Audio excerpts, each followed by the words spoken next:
2014 প্রথম ভোট আমি দিয়েছিলাম বিজেপিকে, আর এবারে আমি যদি মরি যাই তবু বিজেপিকে কোনোদিন ভোট দেব না। হ্যাঁ, আমাদের সমস্ত লিগ্যাল কাগজ আছে, তারপরে আমরা আজকে এই রোদের মধ্যে দাঁড়িয়ে আছি জমা দেওয়ার জন্য। হ্যাঁ, সমস্ত লিগ্যাল, আমরা রাজা আমল থেকে এইখানে বসবাস করতেছি। আমাদের 4 ভাই বোনের মধ্যে 2 ভাই বোনের নাম আছে, আমার 2 ভাই বোনের নাই। আমি 2-3 ঘন্টা থেকে দাঁড়িয়ে আছি।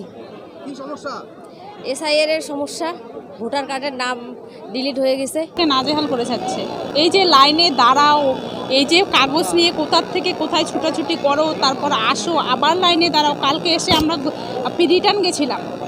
হ্যাঁ, একজন বলছে এই কাগজ চলবে না, একজন বলছে ওই কাগজ চলবে না।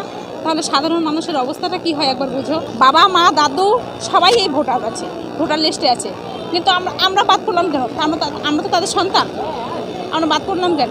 হ্যাঁ, কাজ করবো, বাচ্চা রেখে আসি। আমার সবার হচ্ছে, আমার একটা ছেলের আসেনি। এলা ছেলেটার কি কর্ম? আমার আছে, আমার আরো 3টে ছেলের আছে। এখন বলতেছে আমার বলে 6টা বাচ্চা, ওই জন্য ঘুরিয়েছে।